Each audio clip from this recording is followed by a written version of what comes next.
नमस्कार साथियों, आप सभी का मोस्ट वेलकम है यूट्यूब चैनल विजेता कुल में।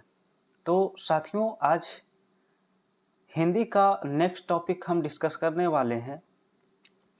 इसका पहला टॉपिक वर्ण और ध्वनि जो था वो पूरा कंप्लीट हो गया और अब आज आपका दूसरा टॉपिक शुरू हो रहा है जिसका नाम है शब्द विचार। और यहाँ से आपके एग्ज़ाम में बिल्कुल 1 से 2 क्वेश्चन तो 100% छपता है, इसलिए ये चैप्टर काफ़ी इम्पोर्टेंट होने वाला है। आप लोग खुद भी देखेंगे, कोई भी सेट बना रहे होंगे तो इस चैप्टर से बिल्कुल आपको सवाल मिलता होगा। तो इसलिए इस टॉपिक का निचोड़ सही से देखिए, याद करिए, फिर इसका एमसीक्यू भी डिस्कस करेंगे।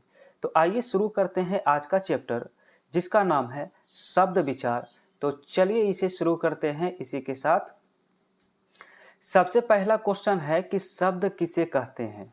देखिए, पहला है शब्द किसे कहते हैं। तो शब्द होता है वर्णों या ध्वनियों के मेल से बने हुए स्वतंत्र एवं सार्थक वर्ण समूह या ध्वनि समूह को शब्द कहते हैं, जैसे पुस्तकालय, मकान, मिठाई, महल इत्यादि। अब यहाँ पर शब्दों का वर्गीकरण पढ़ना है।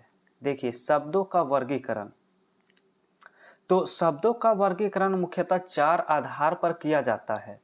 पहला होता है अर्थ के आधार पे, रचना एवं व्युत्पत्ति के आधार से, रूपांतरण एवं रूप परिवर्तन के आधार से और उत्पत्ति या उद्गम के आधार पर। तो ये सभी वर्गीकरण है। तो एक एक करके सारा वर्गीकरण देखेंगे क्योंकि सारा इम्पोर्टेंट है। तो सबसे पहले आपका शुरू होता है सार्थक तथा निरर्थक शब्द। तो यहाँ पर देखेंगे कि अर्थ की दृष्टि से शब्द 2 तरह के होते हैं। पहला तो सार्थक होता है और दूसरा निरर्थक होता है। अब यहाँ पे सवाल है कि सार्थक शब्द किसे कहा जाता है, इसके बारे में। तो अर्थपूर्ण शब्द को, अर्थात वह शब्द जिसका कुछ अर्थ हो, सार्थक शब्द कहलाता है, जैसे आम, इधर, पानी इत्यादि। तो सीधी सी बात है कि जिसका अर्थ निकलेगा उसे सार्थक शब्द कहेंगे। और निरर्थक शब्द किसे कहेंगे? तो अर्थहीन, अर्थात वह शब्द जिसका अर्थ स्पष्ट नहीं हो, उसे निरर्थक शब्द कहते हैं। जैसे मआ, इसे देखिए कुछ पता नहीं चल रहा है।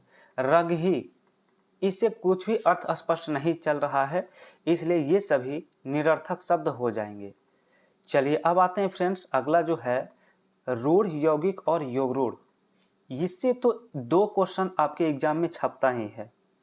तो रचना के आधार पर शब्द 3 तरह के होते हैं। पहला है रूढ़, दूसरा यौगिक और तीसरा है योगरूढ़। आइए एक एक करके सारा निचोड़ को देखते हैं। सबसे पहले रूढ़ शब्द किसे कहा जाता है। तो रूढ़ वे शब्द हैं जिसके खंड निरर्थक होते हैं, जैसे घोड़ा, पानी आदि। अब यहाँ पर देखेंगे कि घोड़ा को अगर आप तोड़ते हैं तो ये घो में टूटेगा और र में टूटेगा। अलग अलग अगर कर देंगे तो इसका कोई अर्थ नहीं निकलेगा। तो घोड़ा एक कैसा शब्द है? रूढ़ शब्द है। तो अब आपका एग्जाम में जब ये सवाल आएगा तो 100% आप लोग बना पाएंगे। चलिए दूसरा देखते हैं, यौगिक शब्द किसे कहा जाता है। तो यौगिक वे शब्द हैं जिसके खंड सार्थक होते हैं, जैसे विद्यालय। आप इसे देखिए, तोड़ेंगे तो दोनों का सार्थक अर्थ होगा। विद्या और आलय दोनों का अर्थ है। जैसे अगर कहते हैं रसोई घर, तो रसोई और घर दोनों का अर्थ है। तो जिसे तोड़ने पर दोनों शब्दों का अर्थ निकलता हो उसे यौगिक शब्द कहा जाता है। अब यहाँ पे आइए योगरूढ़। तो योगरूढ़ वे शब्द होते हैं जो अपना सामान्य अर्थ को छोड़कर विशेष अर्थ को धारण करता है, जैसे पंकज। तो पंकज शब्द यहाँ पर बना है पंक प्लस जा के मेल से, जिसका विशेष अर्थ होता है कमल। तो पंकज का अर्थ क्या होता है? कमल होता है, इसलिए पंकज यहाँ पर योगरूढ़ होगा। ठीक है, इसी प्रकार से पीताम्बर, लंबोदर इत्यादि सभी क्या हैं? योगरूढ़ है। यहाँ से तो एक क्वेश्चन 100% बनता है। चलिए अब आते हैं फ्रेंड्स, अगला पार्ट, विकारी तथा अविकारी शब्द, ये क्या होता है। तो रूपांतरण के आधार पर शब्द 2 तरह के होते हैं, विकारी शब्द तथा अविकारी शब्द। चलिए देखते हैं विकारी शब्द किसे कहते हैं। तो विकारी वे शब्द हैं जिसके लिंग, पुरुष और वचन के कारण रूप बदलते हैं, जैसे लड़का का लड़के, लड़कों, ठीक है। जैसे आप लिखते हैं खाता तो इसे खाती या खाते लिखते हैं। तो इस तरह का जो परिवर्तन होता है तो उसे विकारी शब्द कहा जाता है, ठीक है।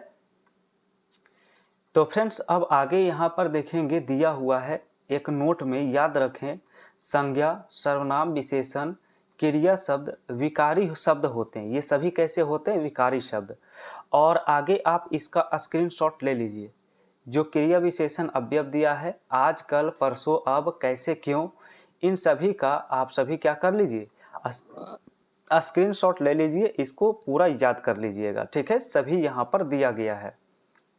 चलिए आगे बढ़ते हैं फ्रेंड्स, और अगला आपका शुरू होता है तत्सम, तद्भव, देशज और विदेशज और संकर शब्द। यहाँ से एक क्वेश्चन तो 100% छपेगा एग्जाम में, 100%।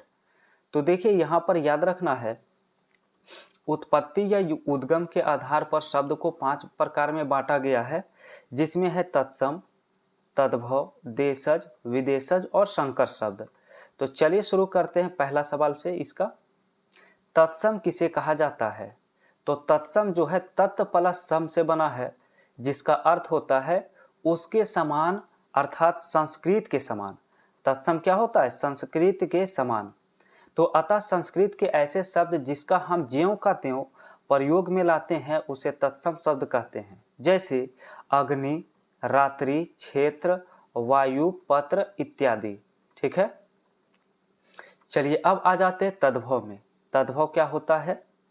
तो तद्भव हुआ तद प्लस भव से बना हुआ, जिसका अर्थ होता है उससे होना, अर्थात संस्कृत शब्दों से विकृत होने से जो शब्द बनता है।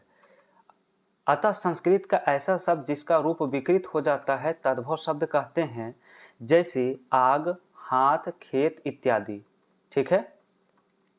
नेक्स्ट आपका है देशज शब्द। तो जो शब्द अन्य भाषाओं संस्कृत को छोड़कर या घरेलू बोलियों में हिंदी में लाए गए हो उसे देशज शब्द कहते हैं, जैसे कटोरा, लोटा, पगड़ी, पेट, झोला इत्यादि, ठीक है। और नेक्स्ट देखिए विदेशज शब्द किसे कहा जाता है? तो विदेशज होता है जो शब्द किसी विदेशी भाषा से हिंदी में मिला लिया गया हो, वे विदेशज शब्द कहलाते हैं। जैसे आराम, ये फारसी शब्द है, डॉक्टर अंग्रेजी शब्द है, लाश तुर्की शब्द है, दाम ग्रीक शब्द है। तो इन सभी का जो है हिंदी में मिला लिया गया है, बल्कि इसका जन्म जो है विदेशों में हुआ है। और अब देखिए यहाँ पर है संकर शब्द। तो जब दो भिन्न भाषाओं के मेल से बनाया गया नया शब्द बनता है तो उसे संकर शब्द कहा जाता है।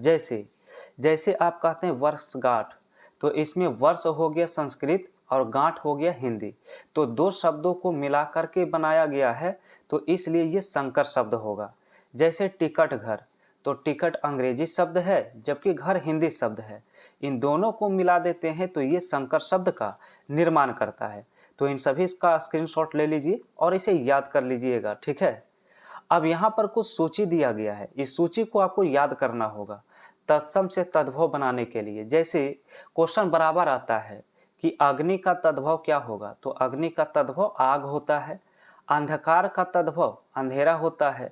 अस्थि का हड्डी होता है। आम्र तत्सम से तद्भव बनाएंगे तो आम बनेगा। आश्रय का आसरा होगा।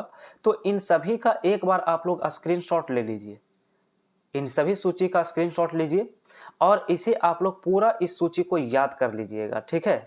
देखिए इसका स्क्रीनशॉट आप लोग ले लीजिए, तो फटाफट स्क्रीनशॉट लेते चलिए इस सूची का। और यहाँ से फिर एमसीक्यू में सारा क्वेश्चन आएगा, तो उस समय आप आसानी से आंसर कर पाएंगे, ठीक है।